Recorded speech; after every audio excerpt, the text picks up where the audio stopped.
আমি আপনাদের জন্য আজকে বাঙালির আরও একটি প্রিয় বলতে পারেন খাওয়ার নিয়ে রেসিপি নিয়ে চলে এসেছি। সেটি হচ্ছে মুসুর ডাল। এই মুসুর ডালটি আমি প্রেশার কুকারে খুবই সহজ পদ্ধতিতে বানাবো। এতে সময়ও খুব কম লাগে এবং খেতে একটু অন্যরকম হয়। আপনারা বাড়িতে এটি বানিয়ে দেখবেন, কেমন হয় আমাকে জানাবেন অবশ্যই। তার জন্য আমাদের লাগছে, খুব বেশি উপকরণ লাগে না, খুব অল্প সংখ্যক উপকরণ দিয়ে এটি হয়ে যায়। রসুন কুচনো, পেঁয়াজ কুচনো, কাঁচা লঙ্কা চেরা, 5 ফোড়ন, লাগছে টমেটো, লাগছে ধনেপাতা কুচি, আর নুন হলুদ তো লাগছে। ঠিক আছে, চলুন বেশি সময় নষ্ট না করে আমরা চটজলদি বানিয়ে ফেলি মুসুর ডাল। মুসুর ডালটি আমি পুরোটাই প্রেশার কুকারে বানাবো এবং একবারেই বানাবো, বারবার নামাবো তারপর আবার কড়াই দেবো ফোড়ন তা নয়, একবারেই আমি ফোড়ন দিয়ে বসিয়ে দেবো। সেটাই কিভাবে করছি আপনাদের দেখাচ্ছি। প্রথমে আমি একটুখানি 1 চামচের মতো সর্ষের তেল দিয়ে দিলাম। একটু তেলটা গরম হয়ে গেলে এর মধ্যে দেবো 5 ফোড়ন,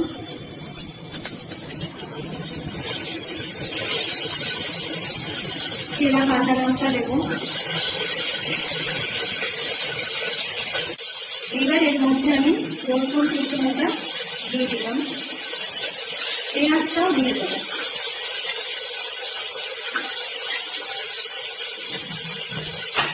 এবার আমি এটাকে একটু ভেজে নেবো লাল করে। পেঁয়াজ রসুনটা ভাজা হয়ে গেছে, এবার আমি এর মধ্যে টমেটোটা দিয়ে দেবো। এখানে একটা গোটা টমেটো আর 1/2 টমেটো আছে। আমি এখনই লবণ আর হলুদটাও দিয়ে দেবো, নুনটা দিয়ে দিলাম। আপনারা পরিমাণ মতো দেবেন, হলুদটাও দিয়ে দিচ্ছি। এবার আমি টমেটোটা নরম হওয়া পর্যন্ত এটাকে ঢেকে দেবো। একটু নাড়াচাড়া করে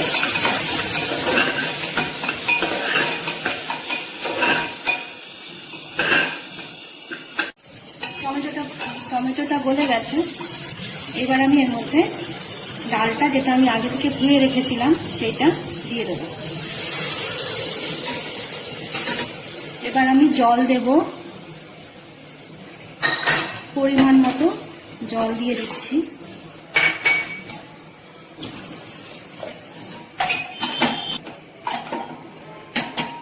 এইবার প্রেসার কুকারের মুখটা বন্ধ করে দেবো।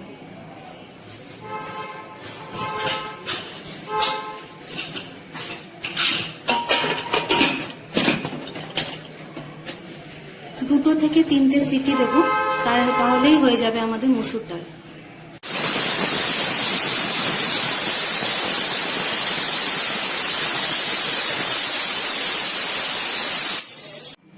ডালটা হয়ে গেছে, আমি এবার ঢাকনাটা খুলে দেখে নিই।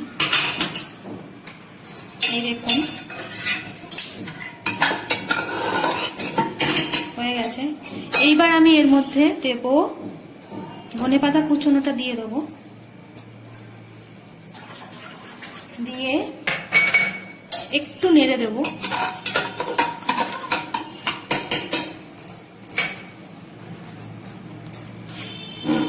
এই দেখুন ডাল হয়ে গেছে। আমি এর মধ্যে এবার ওপর দিয়ে একটু ঘি ছড়িয়ে দিলাম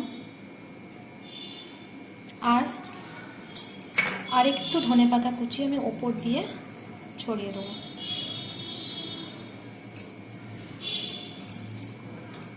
আমার ডাল তৈরি, মুসুর ডাল, চটজলদি মুসুর ডাল তৈরি প্রেসার কুকারে।